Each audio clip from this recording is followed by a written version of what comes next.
Hi అండి, welcome to homely arts. ఎంతోమంది ఇష్టపడే ఆనియన్ సమోసా చాలా క్రిస్పీగా అండ్ స్ట్రీట్ స్టైల్లో ఎలా తయారు చేసుకుంటామో చూద్దాం రండి. ముందుగా ఒక బౌల్ తీసుకొని అందులో 2 కప్స్ మైదా తీసుకోవాలండి. సాల్ట్ తగినంత వేసుకొని కొంచెం కలుపుకోవాలి. ఇలా కలుపుకున్న తర్వాత ఇందులో 2 టేబుల్ స్పూన్ ఆయిల్ కొంచెం వేడి చేసి తీసుకోవాలండి. ఇలా తీసుకోవడం వల్ల టెక్స్చర్ అనేది చాలా స్మూత్గా వస్తుంది. జస్ట్ ఈ పిండి ఇలా పట్టుకోగానే ఇలా ఉండలా వస్తే మంచి టెక్స్చర్ వస్తుందండి. సో ఇప్పుడు ఇందులో కొంచెం కొంచెం వాటర్ యాడ్ చేసుకుంటూ చపాతీ ముద్దలాగా చేసుకోవాలండి. ఇది వీలైనంత వరకు చాలా సాఫ్ట్గా వచ్చినంత వరకు చేసుకొని ఒక 10 మినిట్స్ పక్కన పెట్టుకోవాలండి. ఇది 10 మినిట్స్ తర్వాత ఇవి చిన్న చిన్న ఉండల్లా చేసుకొని చపాతీల్లాగా నలుపుకోవాలండి. ఇవి వీలైనంత వరకు ఎంత పల్చగా నలుపుకుంటే అంత బాగా సమోసా షీట్స్ అన్నవి బాగా వస్తాయండి. సో వీలైనంత వరకు మనం పల్చగా నలుపుకోవాలి. ఇవి 1 బై 1 చేసుకొని పక్కన పెట్టుకోవాలండి.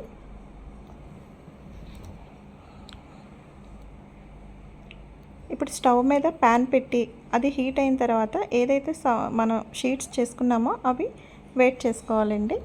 ఓన్లీ జస్ట్ 10 సెకండ్స్ అయితే సరిపోతుందండి, అంతకుమించి ఎక్కువ టైం అవసరం లేదు. ఇప్పుడు ఇందులో స్టఫ్ కోసం 2 మీడియం ఆనియన్స్ తీసుకొని కట్ చేసుకొని ఒక బౌల్లో వేసుకోవాలండి. ఇందులో కొంచెం పచ్చిమిర్చి, 1/2 టీ స్పూన్ పసుపు, 1 టీ స్పూన్ కారం, సాల్ట్ తగినంత, చాట్ మసాలా 1 టీ స్పూన్, అల్లం వెల్లుల్లి పేస్ట్ 1 టీ స్పూన్ వేసుకొని కలుపుకోవాలండి.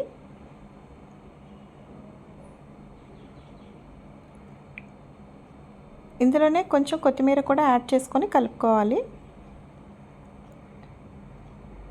ఇప్పుడు ఒక బౌల్ తీసుకొని అందులో 2 టేబుల్ స్పూన్ మైదా పిండి వేసుకొని కొంచెం వాటర్ యాడ్ చేసుకొని ఉండలు లేకుండా చేసుకోవాలండి. చాలా పలుచగా చేసుకోవాలి, పేస్ట్ లాగా. ఇప్పుడు ఏదైతే మనం షీట్స్ కాల్చుకున్నామో అవన్నీ 1 బై 1 పెట్టుకొని ఇలాగ ఎడ్జెస్ అన్నీ చాలా నీట్గా కట్ చేసుకోవాలండి.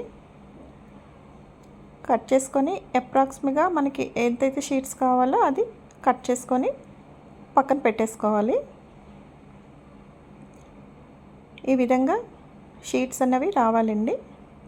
ఇలాగ అన్నీ కట్ చేసుకొని ఒక పక్కన పెట్టేసుకోవాలి.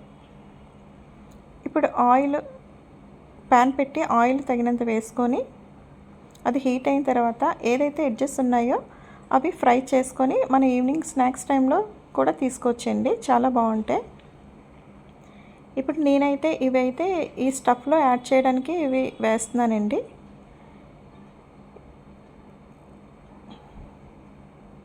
ఇవి స్మాష్ చేసి ఏదైతే ఆనియన్ స్టఫ్ ఉందో అందులో ఇది యాడ్ చేసి మళ్ళీ బాగా కలుపుకోవాలండి. ఇలా కలుపుకొని పక్కన పెట్టుకోవాలి. ఇప్పుడు సమోసా షీట్స్ తీసుకొని ఈ విధంగా పక్కకి ఫోల్డ్ చేసుకొని ఈ ఎడ్జ్లోని మనం పేస్ట్ అనేది అప్లై చేసుకోవాలండి. ఇలా అప్లై చేశాక అది ఎడ్జ్ అనేది ఇలా ఫోల్డ్ చేసుకోవాలి. ఇప్పుడు ఈ సైడ్కి కూడా మనం పేస్ట్ అనేది అప్లై చేసుకొని జస్ట్ అటువైపు ఫోల్డ్ చేసుకోవాలి. ఇలా ఫోల్డ్ చేసుకోవడం వల్ల కోన్ అనేది రెడీ అయిపోతుందండి. చూడండి, ఈ విధంగా మనకి సమోసా షీట్ కోన్ అనేది రెడీ అయ్యింది. సో ఇప్పుడు ఇందులో స్టఫ్ యాడ్ చేసుకొని ఆ ఎడ్జెస్ కూడా పేస్ట్ రాసి కవర్ చేసుకోవాలండి. అది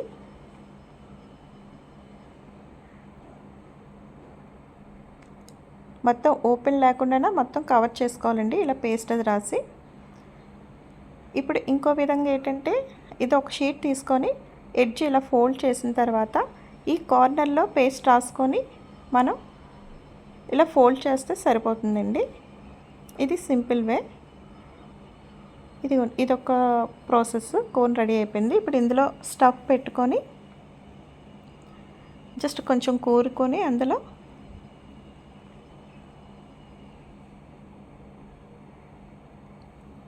ఆ ఎడ్జెస్ అనేది పేస్ట్ అప్లై చేసి మనం క్లోజ్ చేసుకోవాలండి, కవర్ చేసుకోవాలి మొత్తం అంతా.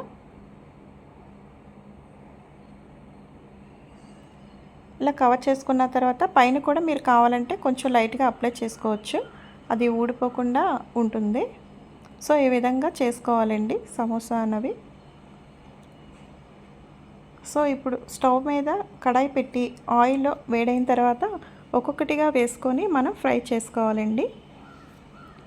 ఈ ప్రాసెస్ అంతా మీడియం ఫ్లేమ్ మీద చేసుకోవాలండి, హై ఫ్లేమ్ మీద పెట్టుకోకూడదు. సో ఇదంతా మీడియం ఫ్లేమ్ మీదే మనం ఈ సమోసా అన్నవి ఫ్రై చేసుకోవాలండి. ఇది ఈవినింగ్ టైంలో చాలా ఇష్టంగా తింటారండి అందరూ. ఇది బ్రౌన్ కలర్ వచ్చేంత వరకు కొంచెం వేపుకోవాలి. ఇలా వేపుకున్న తర్వాత తీసి పక్కన పెట్టేసుకోవాలండి.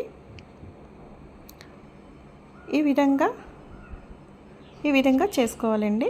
ఈ వీడియో కనుక మీకు నచ్చినట్లయితే లైక్, షేర్, సబ్స్క్రైబ్ చేయండి. Thank you.